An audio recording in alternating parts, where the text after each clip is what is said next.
Halo, Assalamualaikum warahmatullahi wabarakatuh. Kita berjumpa kembali ya pada mata pelajaran Bahasa Indonesia dengan saya, Siska Zulfarahmi, mahasiswa magang dari Universitas PGRI Semarang. Baik, sebelum memulai pelajaran pada pagi hari ini, teman-teman semua sudah mempersiapkan alat tulisnya ya, seperti buku, ballpoint, atau mungkin buku pendamping pada mata pelajaran Bahasa Indonesia. Baik, sebelum memulai pelajaran, seperti biasa kita berdoa terlebih dahulu agar ilmu yang kita dapat pada hari ini bisa kita manfaatkan dan bisa kita serap dengan baik. Berdoa menurut agama dan kepercayaan masing-masing, berdoa disilahkan. Baik, berdoa selesai. Apa kabar kalian hari ini, teman-teman? Alhamdulillah sehat ya. Ibu juga di sini sehat. Selalu memakai masker jika kalian keluar rumah, selalu membawa hand sanitizer, dan jangan lupa untuk berjaga jarak. Baik teman-teman, mungkin kalian sudah tidak asing dengan kata ceramah. Kali ini Ibu akan memberikan sebuah materi yaitu teks ceramah. Ada yang tahu ceramah itu apa? Apa sih Bu? Ceramah itu Bu? Berbicara Bu di depan umum.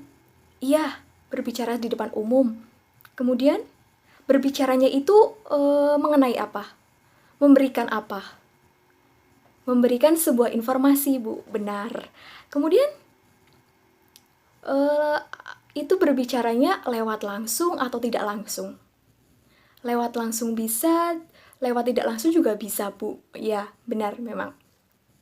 Yang dikatakan teman-teman tadi memang benar semuanya. Ceramah yaitu ciri-cirinya berbicara di depan umum dan berisikan sebuah informasi. Pembicaranya itu biasanya berbicara sesuai dengan bidangnya atau keahliannya, kemudian melibatkan banyak orang di dalam sebuah ceramah tersebut. Kemudian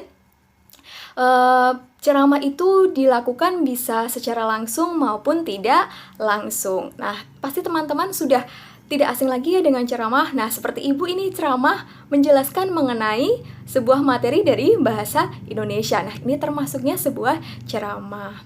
Kemudian di dalam teks ceramah ada beberapa struktur dari teks ceramah. Yang pertama ada pendahuluan atau tesis, yang kedua ada isi atau rangkaian argumen, yang ketiga ada penutup. Nah, di dalam pendahuluan atau tesis itu berisi isu, permasalahan, pandangan umum penulis. Kemudian di dalam isi atau rangkaian argumen yaitu terdapat pendapat-pendapat dan fakta. Untuk penutupnya sendiri atau penegasan kembali itu berisi dengan simpulan.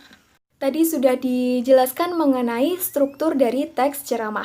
Kali ini ada kaidah kebahasaan dari teks ceramah. Yang pertama yaitu ada kata ganti orang pertama dan kedua. Kata ganti orang pertama yaitu saya, aku, kita, kami. Dan kata ganti orang kedua itu jamak. Bisa saudara, hadirin, kalian, ibu-ibu, bapak-bapak.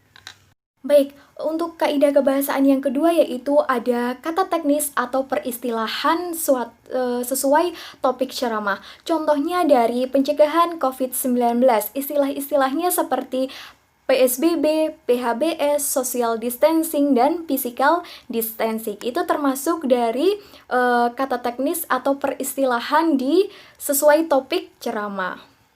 Baik, untuk kaidah kebahasaan yang kedua yaitu kata yang menunjukkan hubungan argumentasi. Yang pertama ada konjungsi sebab, yang kedua ada konjungsi temporal, dan yang ketiga ada konjungsi perbandingan atau pertentangan. Untuk konjungsi sebab sendiri yaitu jika titik-titik maka, sebab, karena, dan akibatnya. Contoh dari konjungsi sebab sendiri yaitu jika kita tidak memakai masker, maka presentasi kita tertular akan lebih besar. Nah, jika dan maka itu menunjukkan sebab dan akibat. Nah, untuk konjungsi temporal sendiri itu terdapat konjungsi seperti sebelum itu, kemudian, hingga, dan setelah. Contohnya seperti kalimat berikut. Kita bisa mencuci tangan kaki, wajah, hingga mandi setelah setelah bertemu orang banyak di luar. Nah, kata setelah itu termasuk konjungsi temporal. Baik, yang ketiga ini ada konjungsi perbandingan atau pertentangan. Ada konjungsinya seperti ada namun, berbeda halnya, tetapi, dan melainkan. Contohnya seperti kita memang belum bisa menghentikan penyebaran COVID-19 ini, namun kita bisa mencegah penyebaran ini jika kita mematuhi aturan-aturan pemerintah. Nah, kata namun di sini termasuk konjungsi konjungsi pertentangan atau perbandingan, karena di sini menunjukkan belum bisa menghentikan COVID-19, tetapi kita bisa mencegahnya dengan mematuhi protokol dari pemerintah, protokol kesehatan dari pemerintah, seperti itu ya.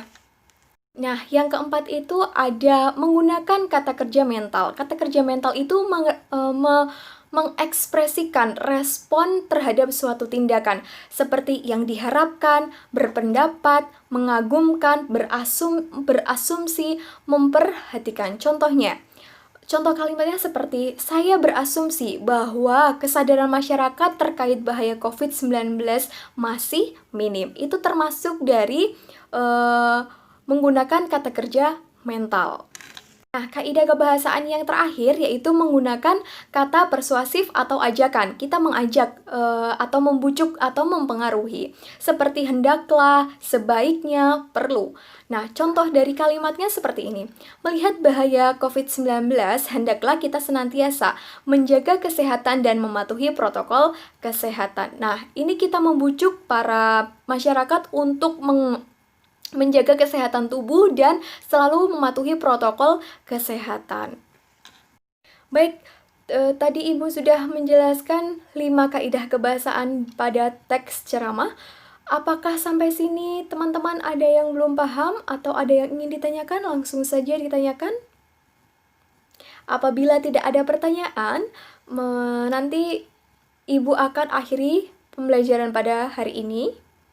Jika ada pertanyaan, langsung ajukan pertanyaannya di grup WhatsApp atau di Teams kalian masing-masing ya. Seperti itu saja. Terima kasih. Wabillahi taufiq wal hidayah. Wassalamualaikum warahmatullahi wabarakatuh. Tetap semangat.